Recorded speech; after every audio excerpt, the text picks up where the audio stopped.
The night began with the sound of money crystal-to-crystal cameras clicking a ballroom band, keeping a safe beat. The Alohan Group Gala turned the hotel into a roar. Down the corridor behind a door that sighed on a tired hinge, Micah Reyes scrubbed a gold-plated sink. Bleach bit his nose. Paper towels rasped. The faucet hissed. A duct hummed. For a moment, the mechanical choir drowned the worry in his chest. His phone buzzed against the soap dispenser. He wiped his hands on his uniform and looked. "If you keep picking up late, we will report to Social Services CPS." Micah closed his eyes. Trains swallow minutes. Extra shifts dissolve between stations. Leo hates aftercare. The buzzing lights the cracked crayon bin the aide who says 5 minutes until it becomes 40. Keep the job to keep the boy. He set the phone face down, rinsed the sink until water ran quiet, and took one more breath of bleach. Ava would have mocked that smell. His late wife loved rosin and old floors. She could hear a room's bones. He walked out. From the ballroom, a waltz spilled into the hallway. Micah tracked the beat without meaning to. Left, right, left. Dad Leo's voice flicked from a head small as a coin under a couch. Micah saw his son at the end of the corridor toes on the line where carpet met stone. Leo was 8, all elbows and loyalty. He should have been in the staff room with a sandwich and a comic. Curiosity had tugged him toward the light. "Back here," Bud Micah said, keeping his voice even. "We don't wander. It's one of our rules." "But listen," Leo whispered. "Music." A different tune floated from a glass-walled room near the ballroom, Tinny Brave a music box forcing itself to sing. The notes raised the hairs on Micah's arms. Inside, a girl stood with her back to the door. 2 adults watched a nanny with shoes that squeaked a guard whose radio hissed. The girl turned the key with slow care, and her feet answered with the smallest shift of weight. Heel rocked to toe as if the air had a pulse only she could hear. Leo pressed his nose to the glass. "She's dancing." "Don't crowd," Micah murmured. The way the girl braced for sudden sound tugged at him. The world had not been gentle to her. You could hear it in the centimeters she rationed. From the ballroom, applause surged. Isadora Alohan's name rode the microphones. 2 board members passed murmuring about the IPO No More Family Drama. Behind them, a woman walked without touching anyone, and everyone parted anyway. Micah registered sound first heels measuring the floor in exact clicks. Isadora looked toward the glass room and paused. Leo's hand found Micah's. "Can we go? It's loud." "In a second," he said, squeezing back. "We're leaving. Right after." The girl turned. Her eyes met Leo's, then Micah's. She didn't flinch. The melody warped. The tiny key scraped. Her shoulders crept toward her ears, the ache of almost right. Micah lifted his hands a little, palms open. No pressure, no words, just rhythm. "If you step on my shoes," he said softly, "I won't tell anyone." The guard shifted. The nanny's shoes squeaked closer. The melody was fading. Micah took one slow step and waited. The girl placed her hand in his. Small, dry, warm. She moved once shy weight forward until her sneaker rested on the toe of his work shoe. Left, right, left. He barely moved, just enough to suggest a path. Phones rose, screens brightened. A janitor touching the heiress, a guest said. "That's a lawsuit." Leo went still. The guard's radio crackled. "Miss Alohan let go now," the nanny said. The girl didn't. She followed Micah's tiny sway like a leaf, finally finding current. Step away from Miss Alohan, the guard's shout thudded the air. 2 men in hotel jackets appeared. A manager, breath of mint and panic, grabbed Micah's elbow. "Sir, this is not appropriate. Sir, let go." Micah loosened his fingers but didn't drop her hand. "It's okay," he murmured to the girl, to Leo, to himself. "We're just listening." Her lips parted no word, the ghost of one. The ballroom doors swung and a ribbon of applause threaded into the smaller room. At the threshold stood Isadora Alohan. Even from here, Micah heard the crowd shift when she didn't smile. Her heels stopped clicking. Silence cooled the corridor. Micah let go. The manager's didn't. Hands closed on his forearms. A camera light bloomed white. The flash stung. Leo's breath hitched, then steadied that brave swallow Micah dreaded more than tears. As they pulled him back, the music box gave one last stubborn note and quit. The girl flinched and looked at Micah as if to ask a question no adult could hear. He didn't fight. He had a job to keep a boy to pick up on time tomorrow, where someone in an office with metal chairs would start a file with his name on it. His heart counted left, right, left. Across the room, Isadora's gaze cut through phones and opinions. Her expression was practiced ice, but behind it, something flickered. "Sir." "Step away." The guard pressed in his ear. They yanked the door open. Air whooshed. Hallway noise crashed back laughter, a PA clearing its throat, the metallic sigh of the service elevator. The last thing he saw was the girl's hand floating where his had been, fingers curled around a rhythm he had not stolen and could not give back. He didn't see the phone recording from the corner.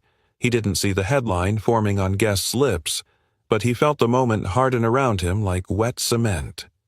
And from the ballroom threshold, Isadora Ilawan watched him go, face unreadable hand resting briefly at her heart, as if a small spring had begun to wind. Morning broke in alerts. Isadora's phone rattled on marble while the espresso machine hissed awake. A video, auto, played without permission. Unknown. Janitor grabs Elowen Iris at Gala, a chipper anchor said. Grainy audio spilled, clinks a security shout, the rustle of a dress. Freeze frame. Red circles. Arrows. She muted it. Control kept ringing anyway. From the next room came the tiny click of a music box key. 3 faithful notes tried to steady the air. Left, right, left. Keep the story or the story keeps you, she thought. By 7, the board made a hard rectangle around the table. Paper whispered. The speakerphone turned breath into static. Let's call it a director said. Liability. Of the janitor, another asked. Of the child. Every ripple at home hits the stock. The IPO roadshow starts in 8 weeks. Perception is valuation. Isadora kept her palms flat. We will not call my daughter a liability, she said, pitch low so the words would land instead of splinter. Legal cleared his throat. Words aside, risk remains. If we're seen as unable to manage internal matters, how do we manage a public company?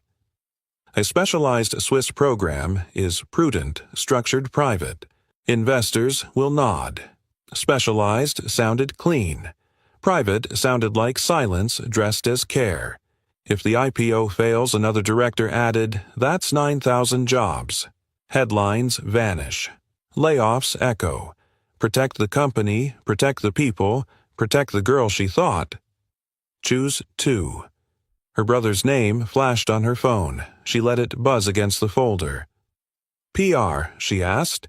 A woman with a radio voice said, Pivot to an Ilawan Foundation initiative, Arts for Neurodivergent Youth. NDAs for all. No more candid anything. Emphasize licensed therapists, not surprise janitors. Surprise stung. Isadora pressed her thumbnail into her index finger. We don't use children as absolution, she said. Not even mine. Silence. Then legal soft control, the variable. Move the child out of frame. Even through the door she could hear the faint tick when Sierra's key slipped a millimeter. Reconvene at 10, she said. I need 10 minutes. She stepped into the hall. The elevator hummed low. Across town, the hotel manager's office smelled like toner and cheap cologne. A printer clicked out 3 copies. Micah read the incident report as if it were about a stranger. Employee approached minor guest. Security intervened. Viral exposure risk? Sign here, the manager said. 2 weeks suspension without pay while we review. We must act decisively. You understand. I understand rent. I understand CPS. I understand cereal with water when milk runs out, Micah thought. He signed. The pen scratched carbon paper. The manager slid an NDA across as if handing him a tissue. In case media calls, no statements about guests or procedures. And between us, they could sue. Don't be a headline. A bell dinged. A luggage cart rattled. Micah's phone buzzed. He let it go to voicemail. Mr. Reyes, the landlord, said coins in his tone. You're 60 days past due. If we don't receive payment by Friday, locks change Monday. Nothing personal. The fluorescent hum pressed into his skull. Left, right, left. Ava's voice in memory. Breathe with the room. In the penthouse, Isadora paused at Sierra's door and listened. Key, slip catch. The tune sputtered, tried again. She knocked once. Breakfast. No answer, but the key stopped. The door opened an inch. Strawberry shampoo and metal oil drifted out. Graphite smudged Sierra's fingers lines drawn for rhythm when language won't come. If I fix the noise out there, I'll break the music in here, Isadora thought. If I do nothing, they'll break us both. Back in the conference room, coffee lids snapped. A stir stick ticked glass like a metronome. We're aligned, the chair asked. No one said exile. They said Swiss. Therapeutic. Stabilizing. We'll announce a pilot program, Isadora said. We won't parade my child, and we won't send her to a mountain and call it love. Investors will ask what changed between last night and this morning. She could say nothing changed. She could say everything did. A small hand trusted a stranger more than a headline trusted a human. Her brother's name flashed again. She answered. Choose the Swiss school, he said. If you don't, the board may push to delay or replace you. I can defend process, not sentiment. Izzy, I'm your brother first. Keep her safe. She looked at the glass wall, the city mirrored in it like a second, colder world. Send the risk memos, she said. And call security. I want every camera angle from last night. Eyes lifted around the table, and the name of the employee who touched Sierra's hand. Why PR asked. Because circles and arrows aren't the only stories, Isadora said. If I'm deciding my daughter's life, I want the truth in her eyes, not the noise in their captions. Across town, Micah took the stairs because the elevator hummed mean. On a concrete step, his phone trembled in his palm. Another message, the school office tone bright as a bell. If tardiness continues, we must notify CPS. Leo needed dinner. Leo needed a dad who wasn't a headline. The stairwell door banged. A housekeeper hurried past cartwheels, squeaking radio clipping out the weather. Rain tonight, a voice said. Wind advisory. Build-in wind, Micah thought. He didn't know a woman behind glass had just thought the same words. Isadora ended the call. 10 minutes, she told the board. Then we brief investors. Her voice didn't shake. Her hands did quiet as a music box when the key is nearly out of turns. Security texted footage compiling.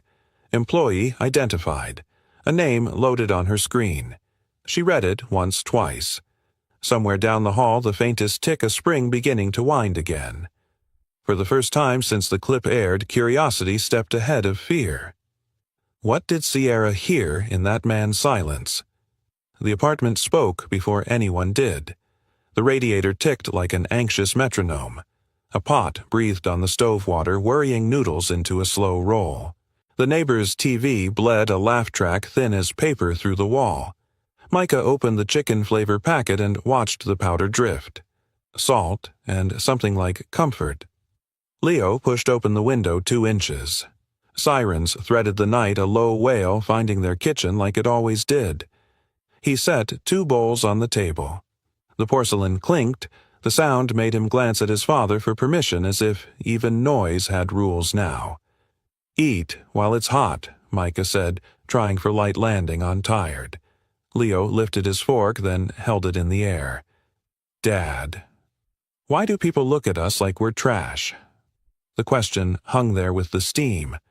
Micah felt the words settle between them, heavier than rent. He heard a bottle cap roll somewhere in the hall and click to a stop. They don't know us, he said. That's all? Leo snorted the way he did when pushed past polite. The kid at school knew me. He said, Your dad cleans toilets for my dad. The boy's voice hardened as he quoted. I told him my dad keeps places from smelling like his mouth. He shoved me. I hit back, twice. Micah stared at the noodles. Left, right, left. Choose your next beat? Did you start it? No, but I finished it, Leo said, then softened a little. I know, that's not the point. The phone vibrated against the salt shaker. Micah turned it over. Mr. Reyes, the principal, said on speaker, careful practiced. We need to partner on Leo's choices. If the aggression continues, we must notify CPS. I don't want to, but policy is policy. Policy is a room without windows, Micah thought. He cleared his throat. Thank you, sir. We'll talk. Leo stared into his bowl. If they come, do I have to live with strangers? No, Micah said fast, then, slower, anchoring each word. No. We keep each other. That's our rule, remember.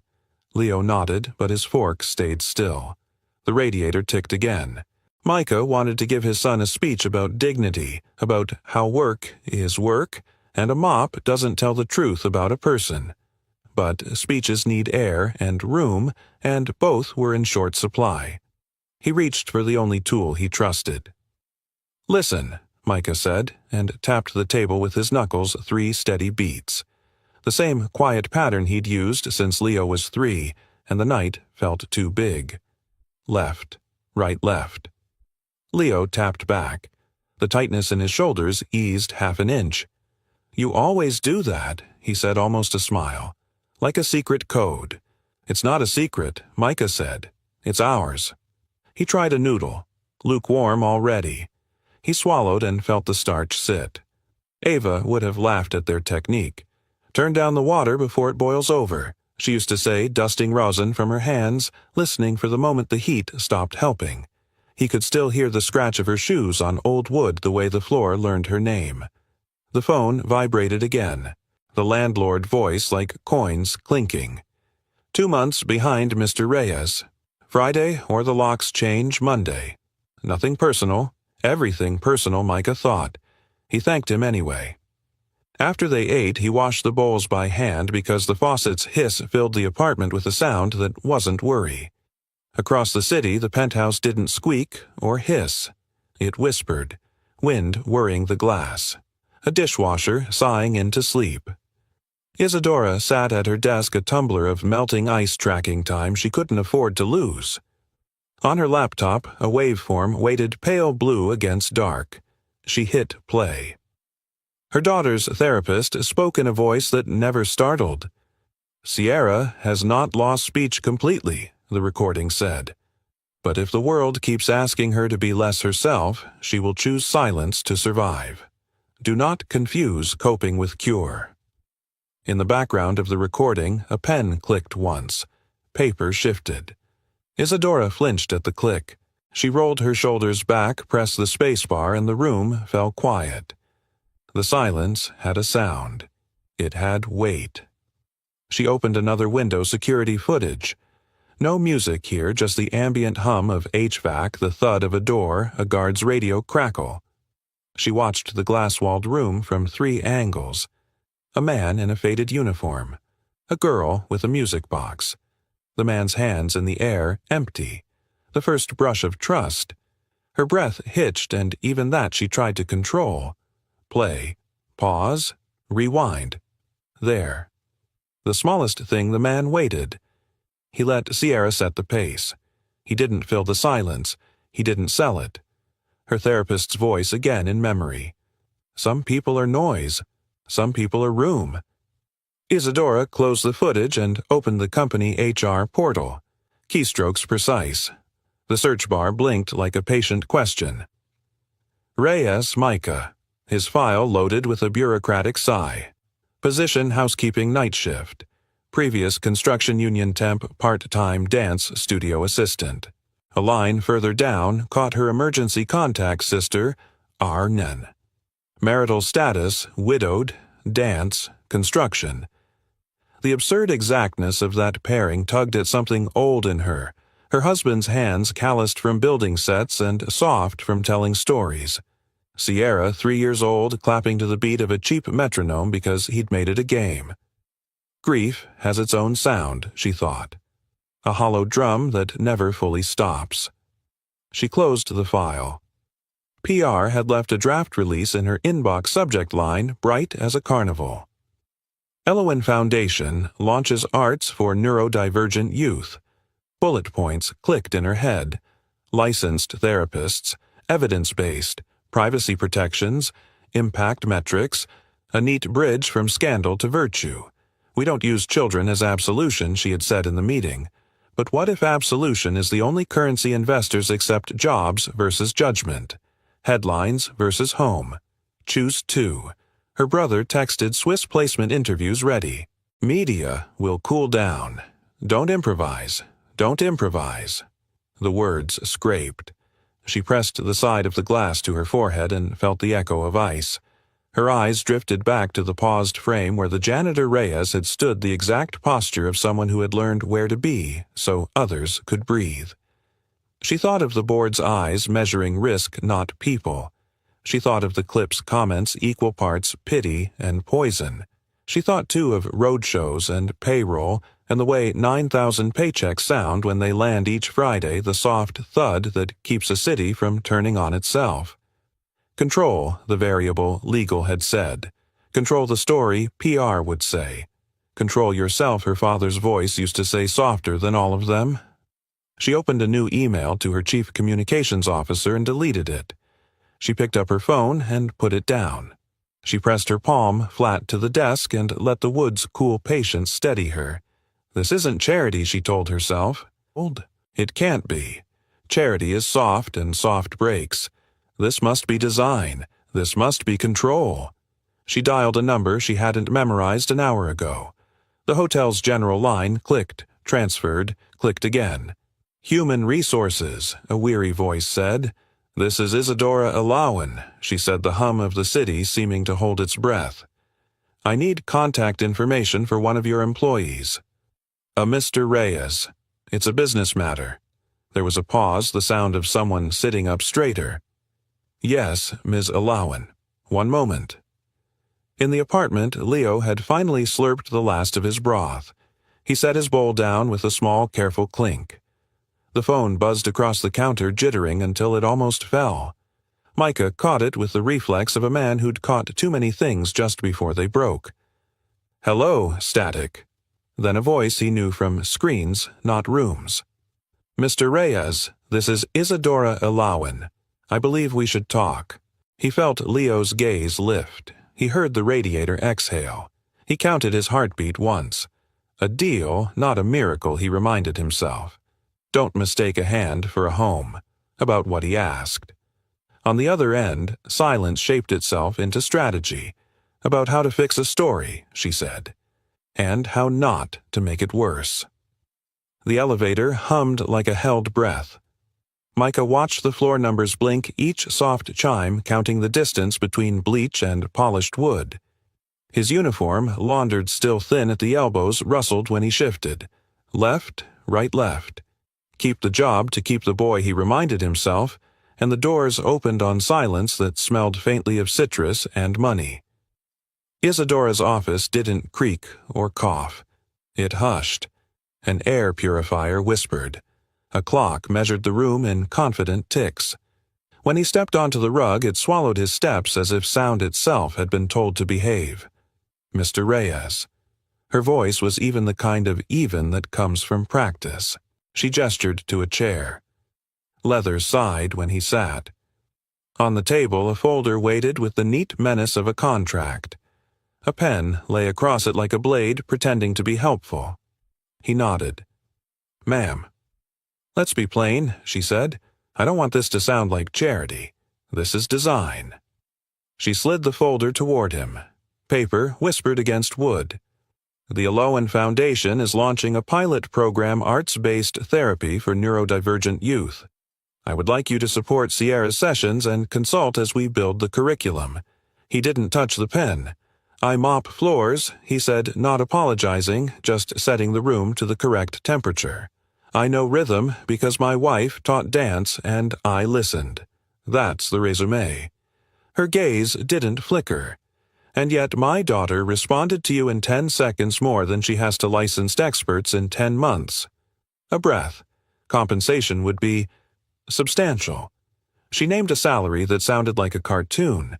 Next to it, benefits, health, a commute stipend. Words that paid rent just by being spoken. He heard the radiator at home that never stopped ticking, Leo's fork clinking a chipped bowl, the landlord's key threatening the lock.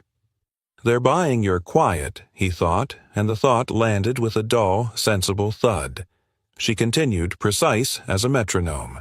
Terms include background checks, a code of conduct, and a non-disclosure agreement. She tapped a page with one polished nail. You will not discuss Sierra publicly, nor operational details of the program.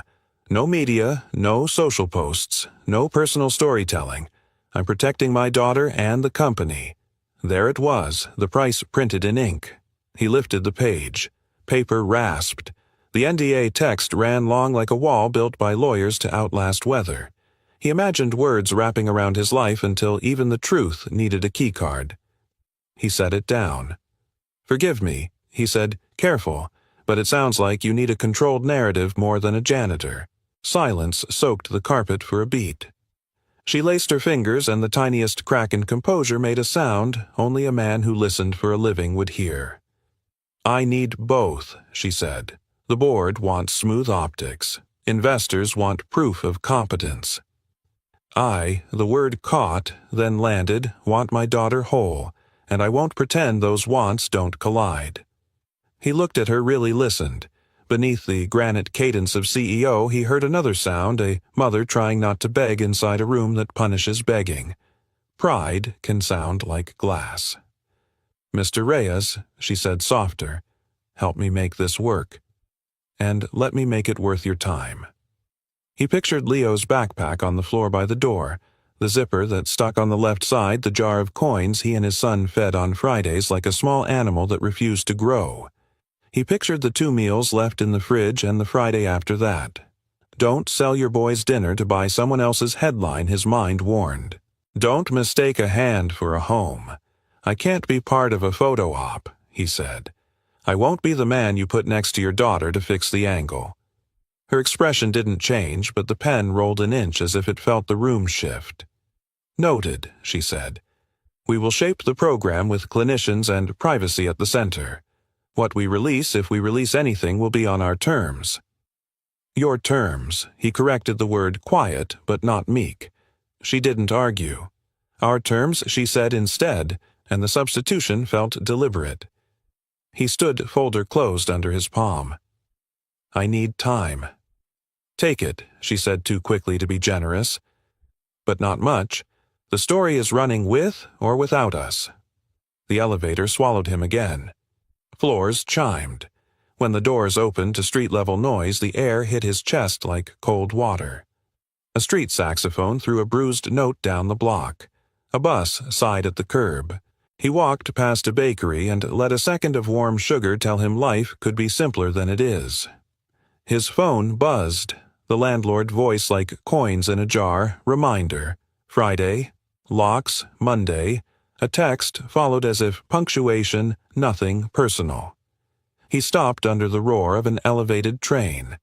Steel screamed at steel.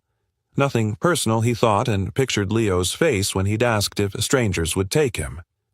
Pride is a fine meal until a child needs breakfast. When he reached the apartment, the door stuck on the swollen frame as always. The radiator answered his arrival with its skittish tick. Leo sat on the rug, the small backpack open, a comic, and 2 socks and a flashlight lined up in neat worry. What's the plan? Leo asked without looking up. Eat everything that might go bad, Micah said. Humor as a bandage. Then, and maybe we try something. A different job. Same rules. We keep each other. Leo zipped the bag halfway, then back. Is it the lady from TV? It's a job, Micah said. And it's complicated. Leo nodded the way kids do when they know complication is the adult word for fear. He tapped the floor with 2 fingers, 3 beats. Left, right, left. Micah tapped back. The room loosened a notch. He called the number. The assistant's voice had a professional sheen. 1 moment. The hold music was too cheerful to live. When Isadora came on, her hello was clipped like she'd been holding her breath since he left. "I'll do it," he said. He heard Leo inhale and hold. "But not to help you. A beat. For her," he said. "For the girl." Something unspooled at the edge of her exhale. "Understood," she said. "Come now. We begin as we mean to go on." He tucked the phone into his pocket, kissed Leo's hair strawberry shampoo, and the faint, steady smell of laundry dried on a radiator, and left before the courage could evaporate. Back in the office, the air purifier still whispered the clock still kept its confident time. She slid the contract across again. He skimmed. He didn't fool himself that speed meant control. He signed the employment page. The pen moved smoother than his conscience.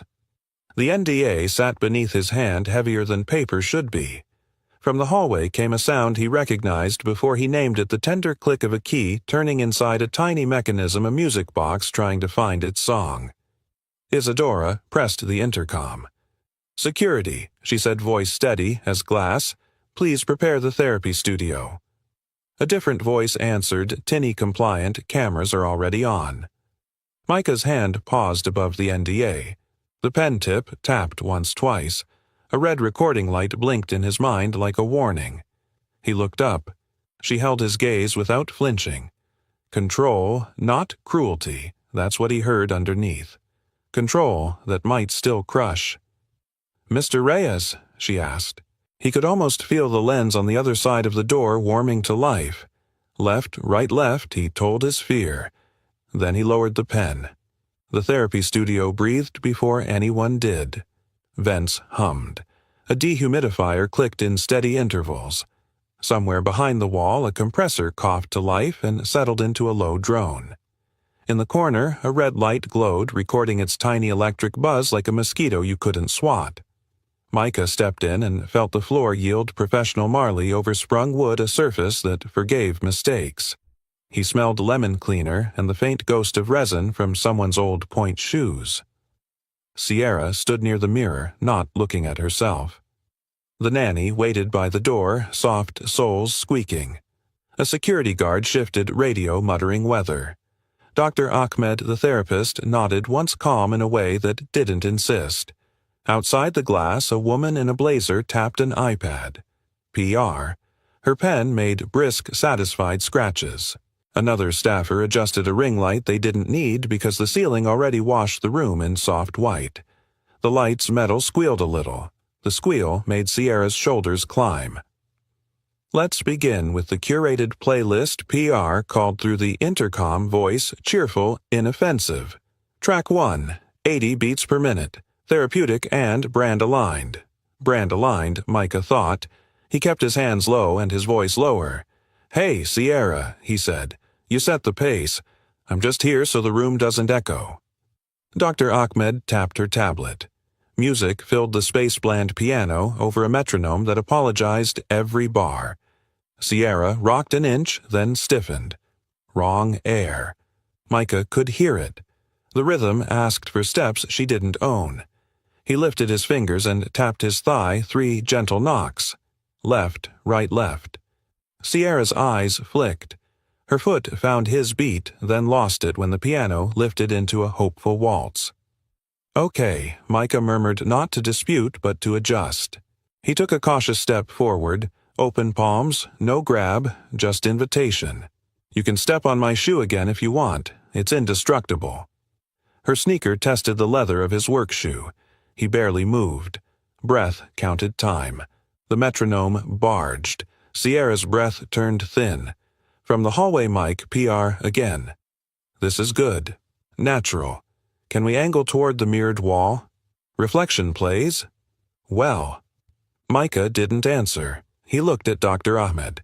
The therapist's eyebrows asked a quiet question. "What are you hearing?" she said, for the record, and for the room. "Noise where there should be room," Micah said. He turned to the small cart by the speaker and passed a neatly labeled binder of approved tracks. Wellness piano, acoustic sunrise, calming strings. He could practically hear the stock photo attached to each. He reached into his pocket and stopped. Personal devices weren't allowed to connect. Rules made sense until they didn't. Do we have anything in 3? He asked. Something like a lullaby with stubborn bones. PR flipped her iPad like a dealer. We'll stick to the plan today. Sierra's fingers had found her music box. She turned the key a fraction. The mechanism rasped metal teeth, catching then releasing with the courage of a child, clearing her throat. 2 notes. 3. A melody, fighting its way through oil and time. Micah's chest tightened. He knew that contour. Not exactly, but close enough to light a hallway in his memory where Ava stored steps and stories. He nodded toward Dr. Ahmed. May I? He asked already, moving slow. The therapist watched Sierra, not Micah, and saw the tiny lean forward that meant permission. Yes, she said. Micah stepped to the speaker, scrolled until a track name hid in a list like a shy kid in a classroom, Old Waltz Unmastered, and tapped play. A piano entered, unpolished, a little out of tune, as if someone had recorded it in a living room with the television low in the next room.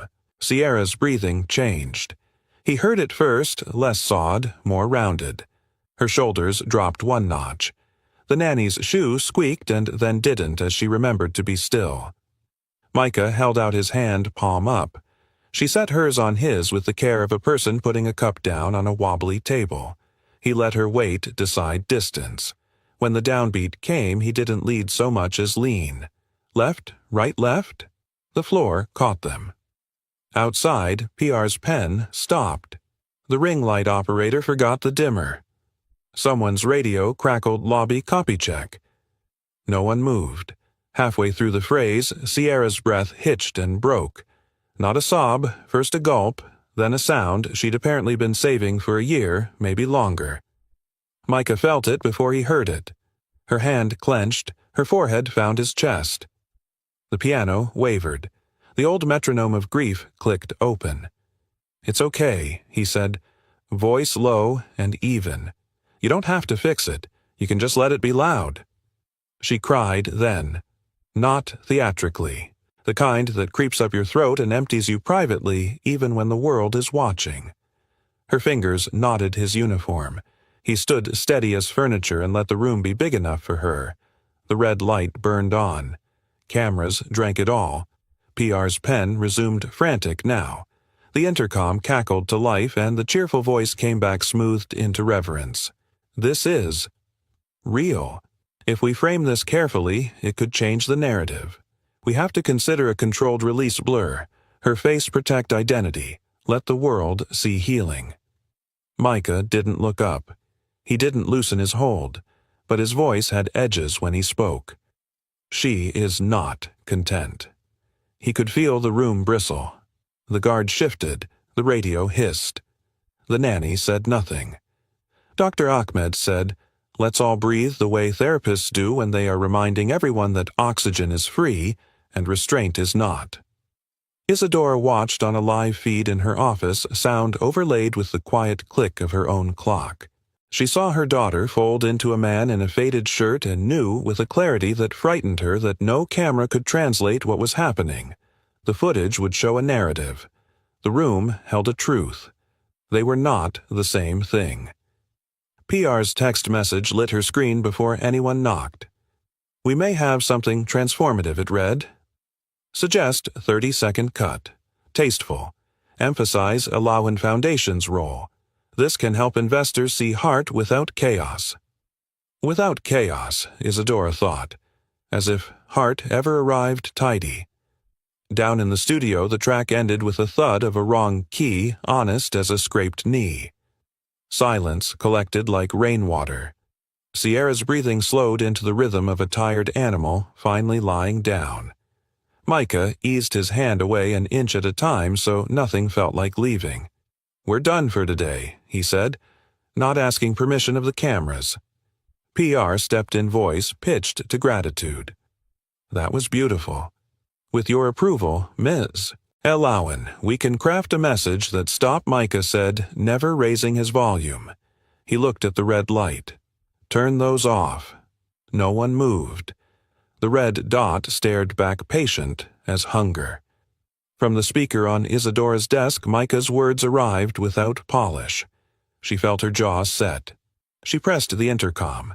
"Kill the cameras," she said. The guard glanced at PR. PR hesitated the length of a headline. The technician's finger hovered. The red light blinked twice and went dark. The room exhaled. Isadora closed the live feed. Her reflection looked back from the black screen, a woman who knew the cost of control and still couldn't pay in clean currency. She reached for her tumbler and found the ice had melted into a ring of quiet water. In the corridor, the woman in the blazer whispered, "We should still have B-cam," to her assistant, and the assistant's eyes flicked left then down to a phone. A file name appeared, session 0222 cam-b.move. A thumb hovered over share. A vibration hummed through the floor elevator cable, singing under load. Somewhere, a door latch clicked. The assistant glanced toward the studio, then back to the glowing screen. The thumb began to move. The sound hit first phones, pinging elevator chimes, stacking the espresso machine, hissing like a fuse. By 9:12 a.m., the clip was everywhere, 30 seconds of a blurred little girl folding into a janitor's shirt. No context. A red dot winking in the corner like guilt. Isadora watched once with the volume low. The unmastered piano hissed. A small sob scraped the mic. The edit cut before breath returned. Slack chimed. Her brother called. "This is bad," he said, paper scuffing near the phone. "Activists are on you. Pre-IPO investors hate uncertainty. We turned the cameras off," she said. So someone turned another one on. Then control the damage. Swiss school. Pause the program. Announce privacy. Today. If I send her away to calm men in suits, I become the caricature they already believe she thought. The wall clock clicked a polite threat. Across town, Micah's radiator ticked like a nervous metronome. Morning TV rolled the clip on mute. Leo froze mid-spoon. "Is that her?" "It's her," Micah said. He killed the sound. Silence fell with the lid's soft thud. The phone buzzed. "Vice Principal Harmon. We need to address yesterday's fight. One more, and policy requires CPS notification." Another buzz, his sister breath tight over hospital beeps. "Micah, CPS doesn't read nuance. It reads files, tardy pickups, school incidents, your name and a viral tag. Don't give them a story to write." "I'm careful," he said. Even to himself, it sounded thin. Back at Ilawan, the boardroom performed calm. Coffee lids snapped. The speakerphone breathed. "Acknowledge exploitation concerns PR," said. Voice velveted for crisis. "Center licensed clinicians. Suspend sessions to review. Announce specialized placement overseas. It shows prudence." "Prudence reads like exile," Isadora said. She could hear her therapist's old line in memory. Some people are noise. Some people are room. Right now, the company was both. Legal slid 2 letters across the table. Disability Rights Group, Privacy Clinic. Both allege exploitation, he said. Exposure creates liability. Her brother's tone shifted from counsel to kin. If you won't protect the IPO, protect custody. Public opinion becomes legal filings. If you proceed against advice, I may have to request a guardianship review. He swallowed. "I don't want to." "I will." The word will landed like iron. Down the hall, faint as a thread, she heard the judder of a music box key slipping, trying again. The PR assistant who'd hovered yesterday stood in the corridor with her phone face down. Alerts still thudded through the case. She told herself a kindness awareness drives funding. She told herself a lie intent cancels impact. When press called, she was ready. "Privacy is paramount," she said brightly. "The Foundation is leading with heart." Her hand trembled. By 2, Micah sat in the school office under a buzzing light. A clock performed importance. Leo scuffed his shoe in a slow scrape-scrape. "We value," Leo Harmon said. "We also value safety. Another incident triggers mandatory reporting." "Mandatory?" Micah nodded once. Understood. He touched his son's shoulder. We keep each other. We keep each other. Leo echoed barely above a breath. At 4:03, a protest gathered outside Ilawan. No roar, a determined murmur. Cardboard signs thumped palms. A bullhorn squealed, then found pitch. Children aren't optics, someone called. Autism isn't a brand. Rain started the small insistent kind New York uses to test resolve. Umbrellas popped like opinions. From her window, Isadora watched a news van idle engine rumbling through glass. A sympathetic director texted emergency vote at 5. Recommendation suspend program. Remove Reyes. Announce Swiss plan. Otherwise, we lose the street. She read it twice. Her thumb hovered over reply. In her head, her late husband's voice, keep the beat simple. Make it a home. Her phone vibrated again, Micah. She let it go to voicemail. She needed a mother before she needed a contractor. She typed to her chief of staff, stop all sessions. Send. Downstairs, Dr. Ahmed powered off the sound system with a soft click. Sierra turned the key of her music box until it rasped. The nanny's soul squeaked, then went still. We're done for today, the therapist said gently. Back tomorrow. If they let us, the nanny didn't say. Back in the boardroom, chairs scraped, papers aligned into decision. Legal cleared his throat, vowels sanded, smooth. Motion pause program, pending review. Second motion terminate Reyes's consultancy for cause breach of confidentiality by virtue of association with leaked content. Preventative, not punitive. Preventative, Isadora thought. Like cutting off a limb to stop a rumor from traveling up the bone. She could hear Sierra's first breath after every frightened silence could hear the room when Micah waited instead of fixing. She stared at the table until the wood grain resolved into a path she didn't like. Her brother, we need your vote. She pictured Leo's backpack on a radiator zipper sticking. She pictured 9,000 paychecks thudding into accounts on Fridays. She pictured headlines and handcuffs therapy and theatrics investors and infants. Choose two, she thought. She hated the math. In the corridor, the PR assistant glanced at her phone again.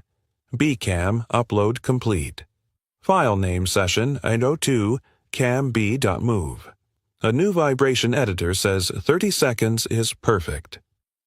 Push now. Her thumb hovered over share. In Isadora's inbox, a subject line popped precise as a gavel termination protocol Reyes. The radiator in her memory ticked. The music box in the next room scraped. The protest's bullhorn squealed and steadied. She stood. The room quieted. I'll go to my daughter, she said, voice steady as glass. Then I'll return and vote. She turned away before anyone could argue. Behind her, the email waited with its clean, merciless grammar. Ahead, down the hall, the key slipped once, twice, then caught. The decision sounded like paper motion second vote, then chair legs and coffee lids, and the speakerphone's last polite breath. Isadora didn't look up. She heard the wall clock tick, and fainter down the hall a music box key scrape trying to catch. She called security. Her voice was steady. Her fingers weren't. Suspend the program. Escort Mr. Reyes to collect his things. No further contact with my daughter. A pause. Static. Yes, ma'am. She dialed Micah. On his end, a radiator ticked. We're pausing, she said, aiming for glass.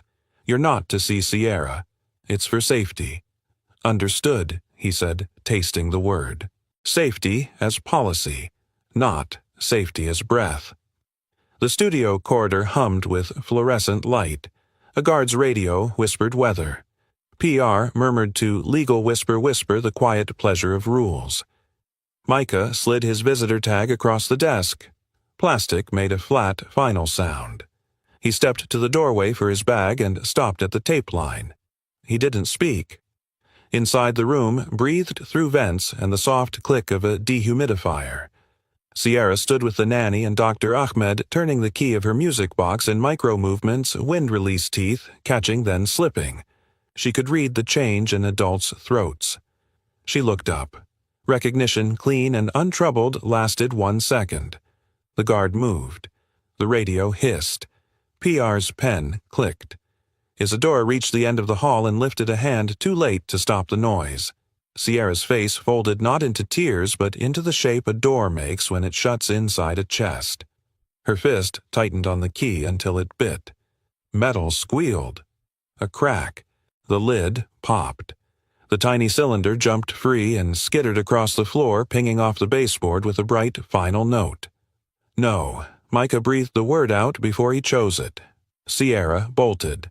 Left. Right. Small animal fast. She hit the stage storage door. The hinge screamed. She shoved a rolling wardrobe into the gap and threw the top bolt with a sharp snick. Adults became spectators. Key PR hissed. "There's no key for the top," the guard said, rattling the handle. The door thudded.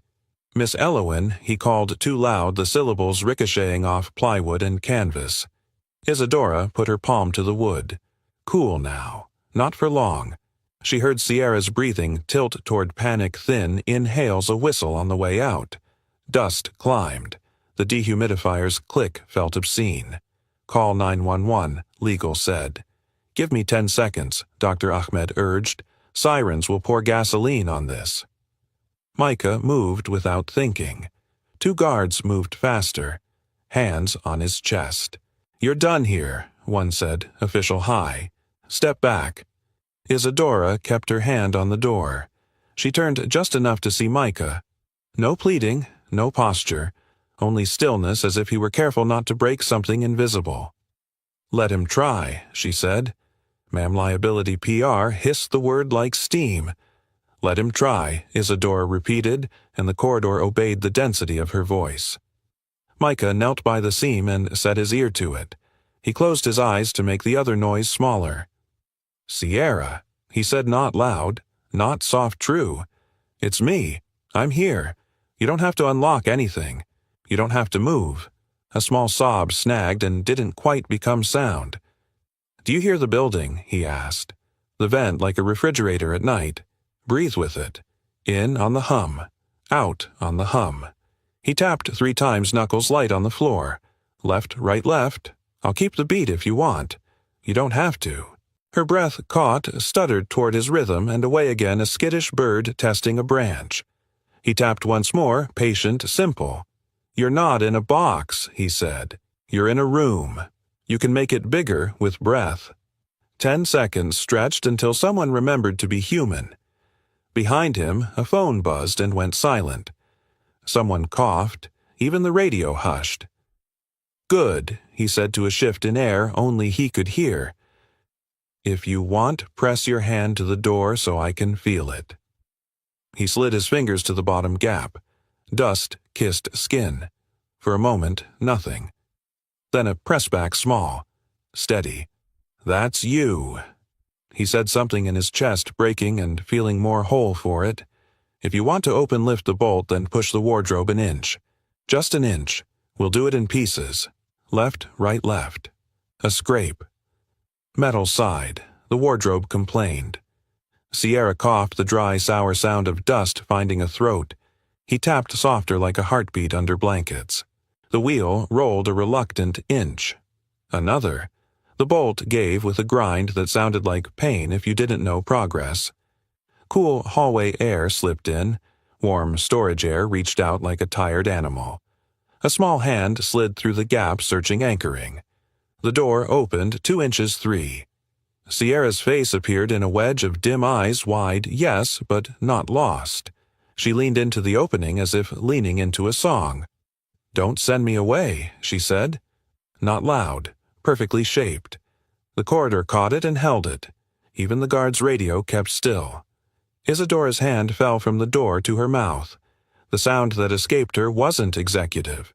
It was the noise a person makes when love points to the only exit that matters. Micah didn't look up. "Okay," he told Sierra as if the universe might listen to a father's tone. "Okay." He shouldered the wardrobe back an inch at a time, keeping one hand on her hand rhythm steady. When the space was enough, she stepped forward and pressed her temple to his forearm, testing a bridge.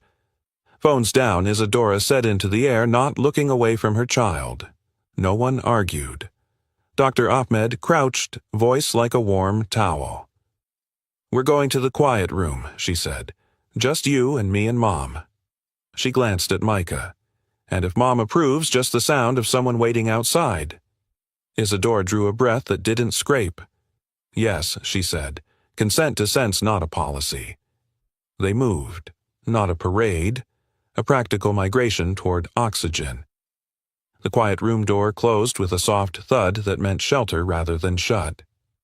Micah stayed in the hall shirt, dusty hand imprinted by small knuckles. The guard cleared his throat, powerless now. "Sir, we still have orders," I know Micah said. He picked up his bag. The strap squeaked. "I'm leaving." The elevator arrived with a mechanical sigh. Inside smelled like Freon and floor wax. A portion of his life had always smelled like that. He laughed once without humor, and the doors cut the sound in half. Isadora sat until Sierra's breath evened and sleep dulled the edges. She watched her daughter's chest rise and fall, a metronome finally set to human time. Dr. Ahmed wrote nothing. Some days, notes are noise. In the service, stairwell pipes pinged. A delivery cart rattled below. The city hummed like an engine too big to turn off. Isadora pressed her forehead to cool paint and let one truth ring louder than the rest. "If she loses one more time," she whispered, "I won't survive this." Her phone vibrated Board Legal Family Press each with a rhythm trying to replace her own. The screen glowed Termination Protocol Reyes. She didn't tap it. She didn't delete it. She let it sit like a live wire, then turned toward the door that led back to the boardroom and a choice no camera could tidy. The studio breathed in countdown sounds, headsets hissing a boom mic, exhaling tape tearing as a tech tucked a lav under Isadora's collar. In the green room, Sierra pressed her thumb into the empty dent where a music box key used to sit, feeling for teeth that weren't there. 60 seconds, the stage manager called, voice bright as chrome. The clock ticked like a second heart. The anchor slid into his hush. "We're honored to have Isadora Ilawan and her daughter Sierra." Applause swelled and settled polite as carpeting. The couch sighed when Isadora sat. Sierra stayed close eyes on the air vent, listening to the room hold its breath. "There's a viral clip," the anchor said gently. "There's outrage. What do you want people to understand?" "Keep breath low," she told herself. "No alibi. No slogan. My daughter is not a brand," she said. "She's not a problem to hide or a miracle to monetize. She's a person. I helped build a system that treated her like a variable. That was wrong." The control room hissed. "Whoa!" The anchor softened the edge. "You mean missteps?" "I mean wrong," she repeated. "We turned therapy into content. We called surveillance safety. We listened to optics more than breath. That ends today, and the janitor he asked." She didn't say Micah's name. She said the truth. A man waited instead of fixing. "My daughter trusted the quiet he made. I can't explain it. I can respect it." Sierra tugged her sleeve. Isadora angled. "Do you want to say something?" she whispered. Sierra tapped the cushion 3 soft knocks. Left, right, left. A ghost of a smile, then gone. "What happens now?" the anchor asked. "We keep her here," Isadora said. "We build with clinicians, not cameras. We open doors to families who can't buy help in a boardroom. And I accept whatever comes from choosing to be her mother first." The red tally light died. Producers exhaled in ratings and risk. Her phone vibrated. "You've spooked the street." Emergency session at 6. Leadership change on the table. She turned the phone face down and walked Sierra out. Microphones squealed, shutters chattered. A driver shut the car door with a padded thud. Inside, insulation made a hush where breath could be counted. Sierra watched raindrops race the glass. Isadora watched her daughter's shoulders rise and fall, a metronome set to human time. After drop-off with the nanny, with Dr. Ahmed, with 2 hands steady on Sierra's back until the room felt like room again, Isadora said, "East 117th." The driver didn't ask why. The building smelled like cooked onions and old mail. The elevator wheezed. She took the stairs. Outside Micah's door, she listened, radiator ticking TV, laughing wrong, a baby hiccuping down the hall. She knocked. The chain slid. Leo's eye appeared bright and careful. "Is your dad home?" she asked, tasting humility like a new language. "Are you going to take him again?" he asked, breath clinking the chain. "No," she said, letting the word be heavy. Footsteps. The chain lifted. Micah stood there, clean shirt, thin elbows, gaze that measured like a carpenter's level. "Leo, homework," he said. Pencils clacked. Paper whispered. The apartment held its noises close, faucet drip, curtain ring scrape upstairs, heels counting time. Isadora stood, then sat, hands folded to keep them from trying to control the air. "I watched the leak," she said. "I turned off the cameras. I didn't stop the room from becoming a headline. That's on me. And the job he asked, even. I paused the program to stop harm, not hide it. Harm still happened. Today, I said that out loud. On air. You went on TV. I told them she isn't a brand. I told them we did it wrong. What do you want from me?" "To try again," she said. "Not soft. True. Different terms. A real clinical team. No PR fishing in a child's tears. Doors open to families without my last name." He rubbed a thumb across an old callus, counting past bills and broken weeks. He looked at Leo. "What's our rule?" "We keep each other." The boy said, pencil-scratching eyes, checking if she understood the grammar. "I don't gamble with him," Micah said. "If I step into your world, it can't eat ours." "It won't," she said too quickly, then slowed. "You set terms. You say no when cameras creep. You tell me when fear is making policy. I listen." Her phone trembled on the table, a small drum. She flipped it. Emergency agenda. CEO transition. Below it, custody review inquiry, draft. Her brother again. "Give them Reyes and the program. Keep the chair. Be practical." Her pulse rose until it blurred the radiator. Mother first, she told herself. Then the rest. "I can't hand you safety wrapped in lawyers," she said. "I can give you my word, my signature and my job, if that's the price." He listened to the kettle click off by itself, to hallway voices melting from argument to laughter. He tapped the table 3 times, left, right, left, settling the room. "Say what you want from me." "Come to the board tomorrow," she said. "Tell them the room is not a PR strategy. Say what the work costs and why it matters. Set the rules in front of the people who can break them." Leo glanced up as if the apartment had tilted. Micah kept his eyes on her. "If I talk," he said, "they'll look for a way to make me the problem. And if anything goes wrong with Sierra, they'll make me the culprit. They already plan to make you the solution they'll fire," she said. "Stand where they can't pretend not to hear you." His phone hummed. Hers hummed. The landline, long useless, found its ring. 3 urgent sounds overlapping. A text flashed on Isadora's screen from an unknown number. "If you walk this path, you walk it without a title." She met Micah's eyes. "Well." He opened his mouth and a hard knock shook the door. Leo flinched. The radiator ticked faster. In the hallway, footsteps shuffled. A paper slid under the door with a dry whisper. Micah bent, lifted the page. The ink smelled sharp. He read once, his jaw set. "What is it?" Isadora asked. He held the notice where she could hear the words. "Landlord," he said. "Locks change Monday." Silence pooled deep enough to see the bottom. Then Leo tapped the table 3 small beats, asking for a rhythm that wouldn't abandon him. Left, right, left.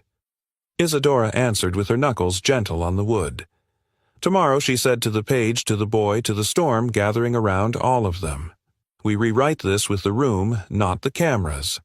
And in the hall someone knocked again, louder. The second knock wasn't angry. It was official, 3 hard beats, evenly spaced. Micah opened to a woman in a dark coat whose badge clicked when she breathed. "Chief of Staff for Ms. Alawan," she said. "If you're willing, the board wants to hear you at 9. Governance, not PR." She glanced at the eviction notice. We can arrange a car. We can't arrange your rent. He looked at Isadora. She didn't blink. I'll come, he said, but I'm not a prop. Understood. Bring your terms. Morning arrived with tires in puddles and a car door thud. The boardroom hummed at a different pitch, HVAC steady traffic a polite sigh. Tablets lit, a microphone blinked. Micah stood at the end of the table in a shirt that had been good 2 owners ago. He set down a thin folder hand-sketched floor plans, a 1-page outline, a list titled, What I Will Not Do. Isadora spoke, the first voice controlled enough to slow the room. We're here because outcomes matter, not optics. She nodded to him. Mr. Reyes. He took one breath he could afford. I clean floors, he said. I've framed drywall. I've counted steps for kids who needed a floor that listened. I'm not a therapist. I'm a dad who learned to hear before he fixes. A director with a tie like a gavel leaned back. Credentials, degrees, licenses. Anything portable. I have a boy who went back to class after wanting to quit, Micah said. I have a girl who said, don't send me away, after 3 years of saving words to survive. If that's not enough to make you sit down and listen, no framed paper will fix it. Chairs shifted the first honest sound the room had made. He opened his folder. Terms, he said. No cameras where kids work. Not tasteful ones. None. No press in the hall pretending to be air. Clinicians in charge, real ones with names. I am support, not savior. And if this exists, it exists for families who can't pay to park here. A younger director's pen stopped. The CFO cleared his throat. Funding Isadora leaned in. If the board won't commit capital, I'll seed a separate fund with my stake. Arm's-length foundation, independent oversight, audits, outcomes. Legal slid a memo. Governance is possible, he said. Exposure is the concern. Another incident hurt or alleged, and liability blooms. People aren't liabilities, Isadora said. We'll build walls that protect children, not cameras. Another director tapped a tablet. What about this man's profile? He asked, almost kind. Late pickups, a school altercation, internet attention. Would putting him on our floor invite scrutiny we can't weather? You're asking if being poor makes me dangerous, Micah said. It makes me visible when things go wrong. That's different. Silence spread. For once, it felt like learning. The COO rested her pen. Say we agree. What does the first month look like? A small cohort, Micah said. 4 kids. Sessions with Dr. Ahmed in a room without microphones. Parents in the building. We start by giving them a beat they can keep. Not pretty. True. He tapped the tabletop 3 times left, left before realizing he'd done it. He didn't apologize. A director who hadn't spoken raised his eyes. I watched the clip, he said. I hated it. It felt like theft. But I also saw a child breathe. If we do this, we do it because of that breath, not because the market rewards contrition. PR invited but quiet found her voice. We can't ignore the market, she said. But we can choose to speak last. The chair folded hands. Motion pilot program, the COO said. 4-case cohort, no cameras, clinical lead reports to an independent panel. Funding restricted audited. Communications none until outcomes exist. Second came from the end of the table. Before we vote, a director in Navy said to Micah one more question. Would you sign a waiver acknowledging personal responsibility if, God forbid, something goes wrong, standard practice? Micah thought of forms that make poor people choose between help and dignity. He thought of CPS of locks changed on Mondays of Leo packing a flashlight like a passport. I'll sign a policy that protects children and includes me, he said. I won't sign one that makes me the fall guy for systems that fail. Isadora spoke before anyone else. We will not outsource risk to the lowest paid person in the room, she said. Draft a waiver that shares responsibility proportionally. If that threatens my chair, so be it. Quiet traveled around the table like weather. The chair looked at faces, then at letters from activists, then at rain ticking the windows. All in favor, he said. Hands rose. Not all. Enough. Micah exhaled, a body remembering itself. We begin. Monday, the chair said. Keep us out of headlines. Keep children safe. Report in 30 days. Micah gathered his thin folder. The microphone's red eye went dark. At the end, a director stopped him. One more thing, the man said, almost apologetic. Child Protective Services called for routine follow-up on an anonymous concern school and online mentions. They asked for your number. We didn't give it. A subway shrieked somewhere under the city imagined, but he heard it. If they knock, he said, I'll be home. Isadora stood. You won't be alone. The door opened on a hallway that already knew about the vote. News travels by shoe squeak and breath. Micah stepped into the muted roar of the building and felt the day tilt toward work instead of worry. His phone buzzed 2 vibrations close together like a heart startled awake. Unknown number, this is CPS. We'd like to schedule a home visit. He looked up and met Isadora's eyes. Monday, the chair had said. Today, CPS wrote. Left. Right. Left, he thought. Let's go, he said. The knock was soft, but official too, quick one slow. Micah opened to a woman with a canvas tote and a mug that smelled like cinnamon. Her shoes squeaked once on the hall's waxed linoleum, then remembered to be quiet. Child Protective Services, she said, voice even practiced. I'm Ms. Rios. We had a report tied to tardy pickups and a school altercation. I'd like to talk and look around. The radiator ticked its nervous metronome. Leo sat at the table pencil scratching homework. The TV was off. The kettle clicked as it cooled. Micah stepped back. Come in. Rios didn't perform suspicion. She performed attention. Her pen cap tapped the notebook twice when she settled. Tell me about your routines, she said. Mornings, evenings. Who's here? Micah pointed to a paper taped on the fridge. Our rules, he said. The paper rustled in his fingers as he read, No wandering. We keep each other. 3 taps means breathe. He tapped the table left, right, left. Leo tapped back without looking up. Rios noticed. That yours? She asked. It works, Micah said. She walked the small apartment. The bathroom fan hummed. A drawer stuck and then gave. Clean clothes folded on a chair. Bunk bed made in that way where a child's best effort leaves a wrinkle like a signature. Tardiness, she asked, reading from the form. I ride trains, he said. I pick up shifts. I'm fixing it. Fight at school. Someone said what they always say, Micah answered. My kid held his ground. He shouldn't have hit. He knows. Rios looked at Leo, who looked back. What's your rule? She asked him. We keep each other, he said. His voice didn't shake. Her pen scratched. She sniffed the air, coffee and soap, and radiator heat. I'll file a routine follow-up, she said. You'll get a letter. Keep documenting. Show up on time. And if anyone asks you for statements about a rich family, say no. We've been saying no, Micah said. Rios slid a card across the table. It made a small democratic sound.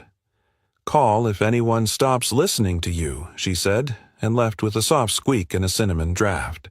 By Saturday, the pilot had a room. Not a pristine studio, a community center gym that smelled like varnish and peeled oranges. Folding chairs scraped, a vending machine coughed a plastic bottle down the chute. A volunteer set out paper cups. Ice sang against the cooler's sides. 4 families came. A boy in noise-canceling headphones drummed his palm on his mother's sleeve. A girl counted ceiling tiles. A teenager paced exactly 12 steps, paused, then paced back. Parents carried their wariness like thick coats ready to keep them on.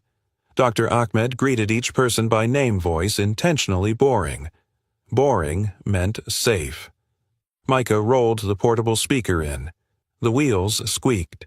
He loved the honesty of that sound. Sierra and Leo arrived together, sneakers whispering on the floor. Sierra held the repaired music box lid, snug cylinder reset. She turned the key 1 notch, then let it be. Leo bumped her shoulder with a courage that looked like shyness. A father stepped up to Micah, arms crossed like scaffolding. "My kid can't dance," he said. "He doesn't do stage. We're not here to dance like anyone," Micah said. "We're here to give the room a beat it can hold." "That's supposed to mean something," the man asked. "It means we don't make your kids smaller to fit the song," Micah answered. "We make the song bigger." The father snorted. "We'll see." Micah didn't pitch back. He looked at Sierra. "You want to start us off?" he asked. She nodded once. He watched her set her hand to the floor tap 3 times, left, right, left, and saw 3 heads turn because something about that simple count made space where there had been none. They began with breath. In on the hum of the old metal lights, out on the soda machine's sleepy compressor. Micah played a piano track that wasn't pretty, just honest notes that sounded like a living room where someone forgot to switch off the TV. Kids moved how their bodies wanted, a rocking, a sway, a stomp. A boy banged the wall twice. Sierra walked over and tapped the cinder block next to him, the same rhythm, palm to grit. He looked at her hand. He changed his hits to her beat. Not pretty. True. A mother murmured, "He's in half," to herself.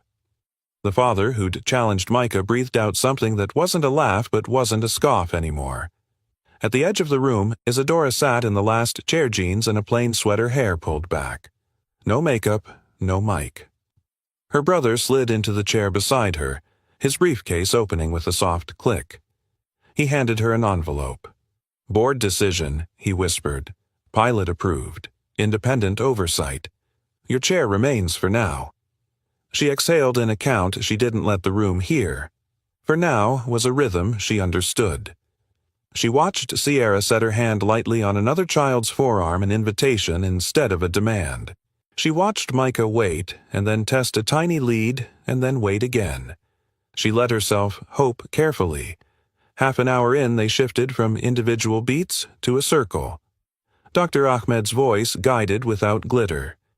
"If your hands don't want to clap, tap your shoe. If your shoe doesn't want to tap, nod. If your body only wants to breathe, breathe." Paper cups crinkled. Someone's bracelet chimed on the offbeat. Micah called to the pacing teen. 12 steps, he asked.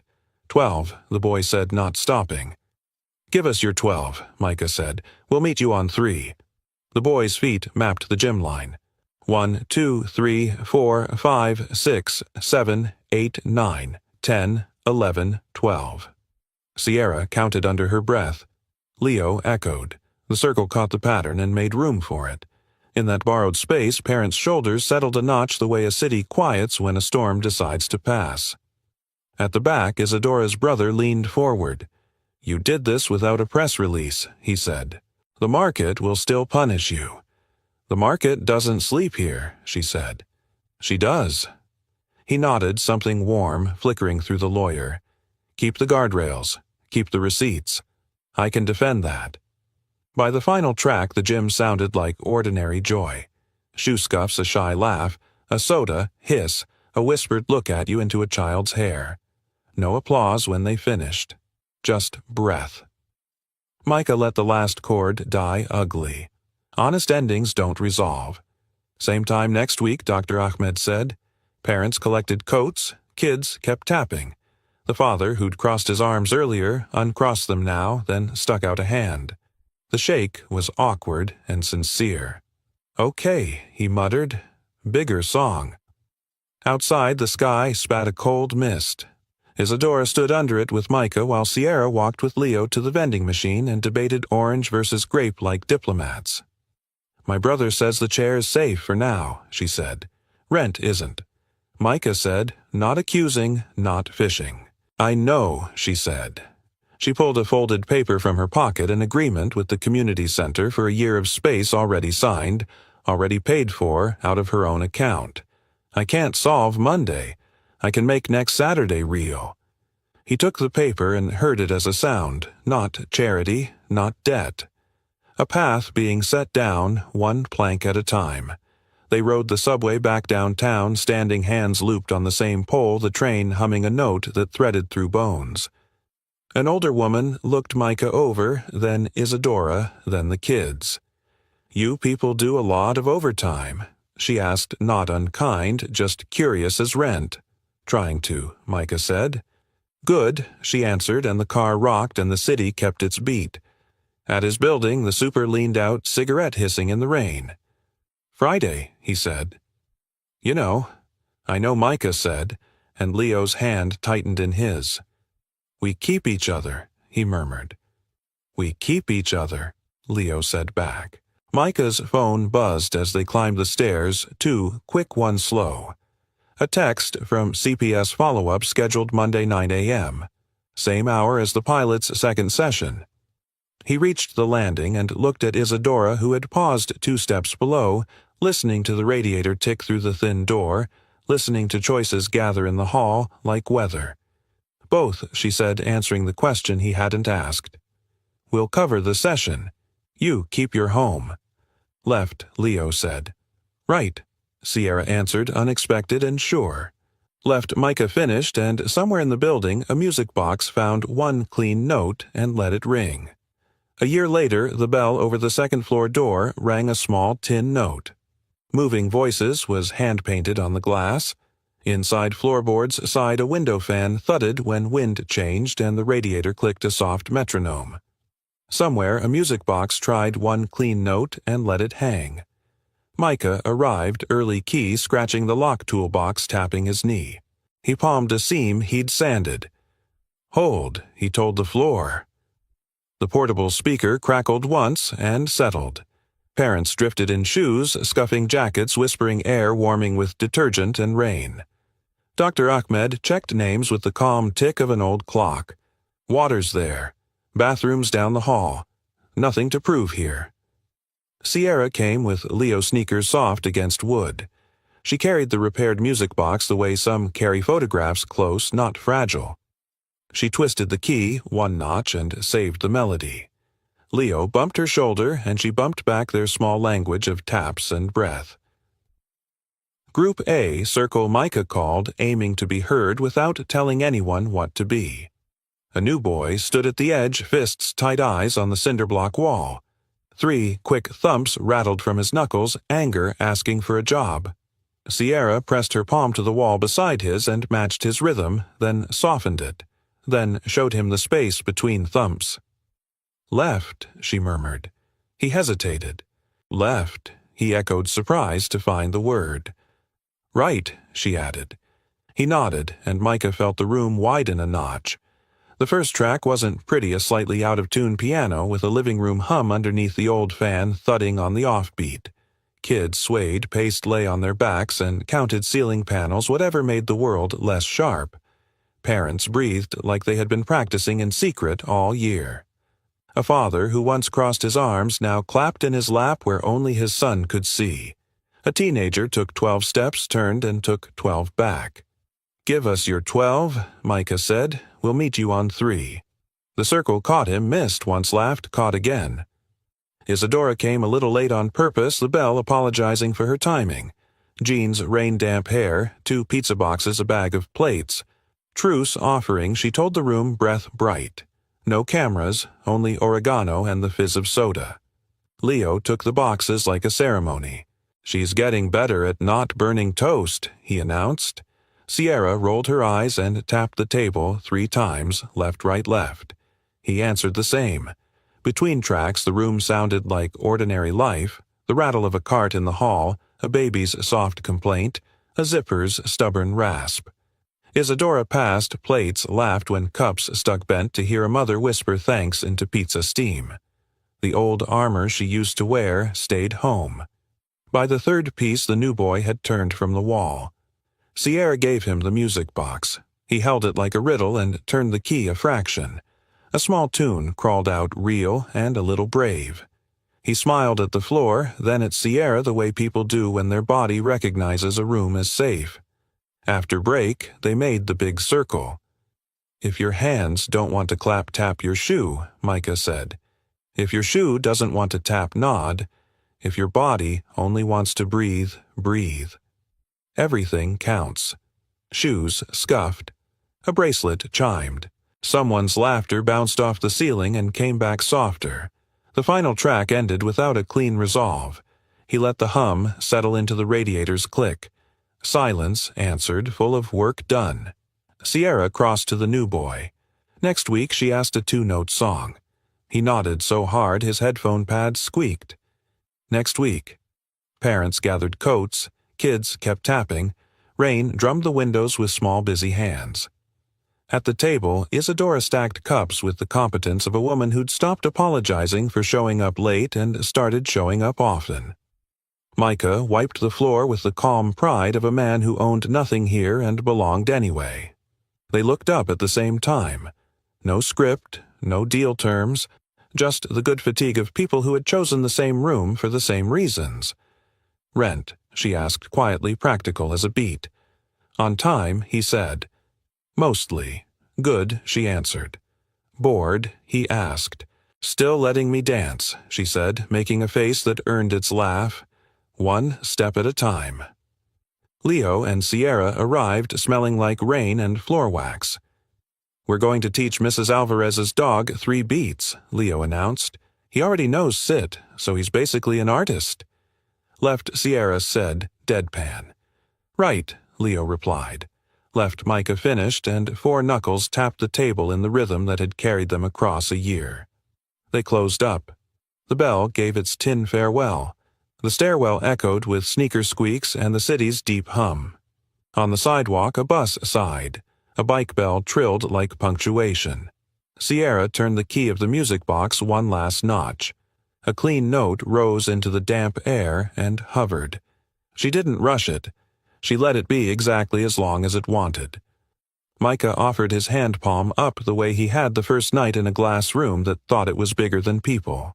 If you step on my shoe, he said to Sierra, to Leo, to Isadora, and without meaning to anyone listening from a window above, I won't tell anyone. Sierra set her sneaker on his toe. Leo did too, laughing into his sleeve.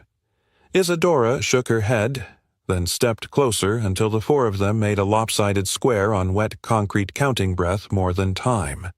Left, right, left. In a city that measured worth in louder ways, a small room upstairs kept its own beat, and a girl kept dancing. If you're still here, take one slow breath with me, in and out. Tonight's story wasn't about perfection. It was about small rooms that learn to breathe, about hands that wait, instead of fixing about a rhythm simple enough to hold left, right, left.